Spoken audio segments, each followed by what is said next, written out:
Olá galerinha, tudo bem com vocês? Bom, estamos aqui para mais um vídeo no canal e hoje vamos falar sobre dicas de natureza para o Enem 2025. Bom, lembrando como sempre, né, não deixe de se inscrever no canal, tá ativando o sininho, compartilhar esse vídeo aí com seus amigos, beleza? Então bora aí para mais um vídeo. Bem, a gente sabe que o Enem tá chegando, né, próximo dia 9 de novembro e dia 16 de novembro, compactando aí o segundo dia. A prova de natureza, né, caracterizada por biologia, física e química. Como eu já falei para vocês, lá na matriz tem todo o detalhamento falando biologia, ecologia, genética, fisiologia, botânica, física, mecânica, ondulatória, termologia, óptica, química, orgânica, inorgânica, isomeria, tabela periódica, e paraná, paraná, paraná. Mas o que realmente interessa para você acertar mais? Porque eu vejo gente que consegue tirar uma boa quantidade, mas tem gente que fica praticamente na mesma coisa de um ano para o outro. Então, como é que a gente vai trabalhar isso daí? Bom, primeiro ponto, você precisa conhecer o perfil da prova. Por isso que eu sempre falo para olhar, dar uma conferida, dar uma checada nas provas anteriores. Por quê? Porque se a matriz é a mesma, então os conteúdos que vão ser cobrados praticamente vão ser os mesmos, só que de forma diferente, né? Então você tem que olhar as provas anteriores. Por isso que eu falei no vídeo anterior do retroativo. O que é retroativo? Vírus? Não. Retroativo é, ao invés de você ficar fazendo 1 milhão de simulados, você foca nas provas anteriores. Por quê? Porque se a banca é do Enem, entendeu? A banca do Enem, ela segue o mesmo critério. Agora, se você for fazer simulado do cursinho, mas Rafael, o cursinho não é professor. A banca do Enem. Professor do cursinho, da USP lá, é da USP. Agora, do Enem é do Enem. Porque eles vão avaliar o critério aqui é o ensino médio. Por isso que você precisa ter atenção nesse detalhe. A matriz, ela já. O que é a matriz? É os conteúdos programáticos. Ali você já vai ter a segurança do que vai ser cobrado. Vai cair tudo que está lá? É óbvio que não, porque não vai dar tempo e também, né? Mas, porém, entretanto, todavia, contudo, não quer dizer que uma coisa que está na biologia não possa cair na química. Tampouco uma coisa que está na física não possa cair na química. Exemplo, físico-química, eletroquímica. Você vê, a química aliada com a física. Ciclos biogeoquímicos, você vê, já caiu o ciclo do carbono, nitrogênio. Como é que eu relaciono a química, a física, a biologia e até a geografia também, para você ter uma ideia. Então é bom você ficar atento primeiro aos conceitos básicos, porque como a prova ela vai exigir competências e habilidades, o que isso quer dizer? Eles não querem, presta atenção, eles não querem saber quem sabe mais. Eu falei isso, eu já estou falando isso faz tempo. Eles não querem, eles quem? A prova, quem avalia, quem vai selecionar, a universidade que você vai entrar. Você entendeu? Então, os caras lá, eles não estão preocupados se você sabe mais, se você estudou mais.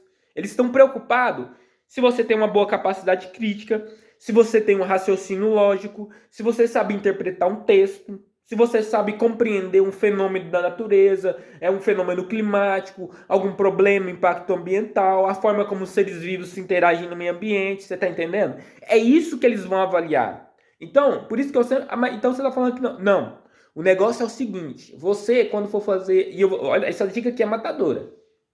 A partir de agora, eu não sei como é que você está estudando aí na sua casa, mas, por exemplo, o que eu recomendo? Por exemplo, redação, cara, você não vai gastar 1 hora para você fazer uma redação.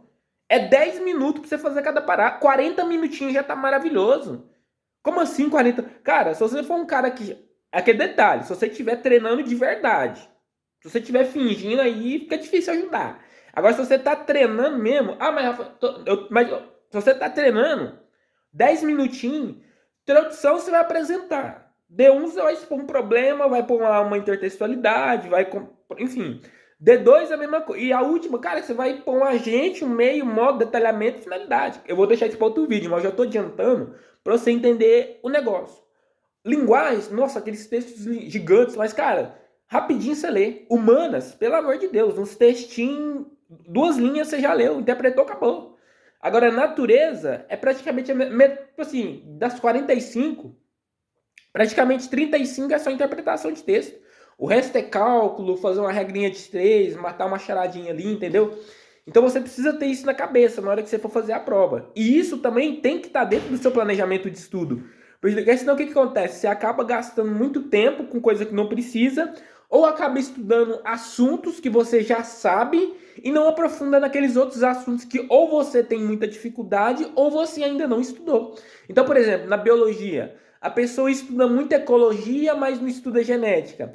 E lembrando que o Enem está cobrando uma questão de cada. E eu estava olhando, não foi só nos últimos 2 anos, não. Isso já faz tempo.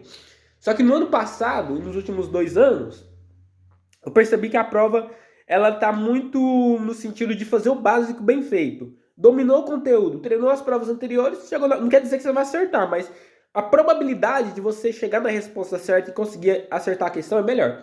Outra coisa importante sobre esse negócio de TRI.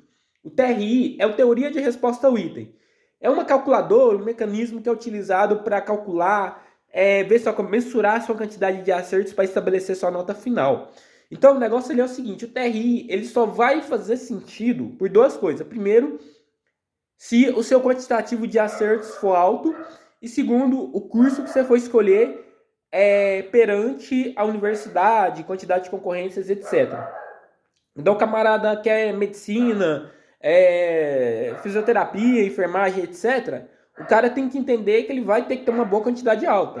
Porque não adianta você fechar humanos e tirar 10 em natureza. Não, tem que ser uma coisa linear. Por isso que eu falo para você que é muito melhor você fazer um simuladinho, fazer da forma como o Enem pede, porque às vezes você estuda 10 horas, cara, seu cérebro não vai nem absorver mais, você já vai, entendeu? Salame. Então, você precisa entender isso para você fazer o planejamento. Então, na hora que você for estudar biologia, física e química na parte de natureza, você vai colocar isso no seu planejamento. O que eu já estudei? O que eu já sei, eu vou melhorar. O que eu não sei, eu vou correr atrás. O que eu já sei, eu vou melhorar. O que eu não sei, eu vou procurar atrás. É isso que você tem que fazer. Então, por quê? Porque senão você vai perder tempo. E nós já tá em agosto. Já estamos em agosto. Então, não adianta você chegar lá em outubro, eu vou deixar para revisar tudo. Cara, não vai dar tempo. Não vai dar tempo. O vestibular foi em abril. Nós já estamos em agosto. Já é dia 15 hoje. Dia 9. Então, assim, se você deixar a giripoca para depois, você vai ter problema na hora da prova. Porque não é só você que vai fazer a prova. Você tem que lembrar disso. Seu concorrente. E detalhe, agora, seu concorrente vai vir do Brasil inteiro. Que eu te falei no vídeo anterior. Eu já te contei. Eu não sei com quem você vai concorrer. Eu só sei que se o seu concorrente for melhor que você, a vaga é dele. A vaga é... Não adianta... Entendeu? Não adianta... Então, por isso que eu tô só aconselhando para você poder aproveitar esse tempo melhor. Porque às vezes você fica o dia inteiro lá vendo lá o... Como é que se diz? A caixa de marimbondo lá no centro-oeste, né? O vespeiro, as raposas e os lobos, e você não estuda. Então, eu tô te falando pra você não ter problema na hora da prova. Porque isso vai influenciar. Vai influenciar. Então, fica atento a esse detalhe. Natureza não é difícil. O problema é que a galera fica romantizando demais. Nossa, é difícil, é impossível. Mas se é difícil, o que eu posso fazer para melhorar? Como que eu posso fazer para aprender? O que eu posso fazer de diferente para eu sair bem na prova? É isso que eu te falei. Pega as provas anteriores, disciplina, todo dia você faz um pouquinho bem feito. Eu duvido se você não vai dar certo. Entendeu? Então, assim, você tem que ter esse tipo de visão. Você tem que ter esse tipo de mentalidade para você conseguir a aprovação. Porque senão você vai ficar anos e anos e anos e não sai do lugar por causa disso. Às vezes um detalhe que você está precisando é o que vai fazer a diferença. Então, às vezes é o planejamento, às vezes é a falta de treino exercício, às vezes é a falta de teoria. Eu não sei, não tem como eu avaliar, mas você tem que fazer essa análise. Então, é isso. Pega as provas anteriores, dá uma olhadinha na matriz, vê o que você já fez no seu planejamento. A prova é em novembro, é óbvio que ainda tem tempo. Continue estudando todo dia, não precisa fazer tudo de uma vez só, faz um pouquinho de cada. Hoje eu vou estudar ecologia, genética e fisiologia. Semana que vem, botânica, evolução e por aí vai, entendeu? Então é assim que você vai fazendo até você poder melhorar e conseguir o resultado tão esperado em natureza, beleza? Então próximo vídeo, matemática e no outro redação que eu já tô devendo, beleza? Então galerinha, esse é o vídeo de hoje, espero que tenham gostado, deixem nos comentários dúvidas, sugestões, reclamações, etc. Esse foi o vídeo de hoje. Até a próxima. Tchau, tchau.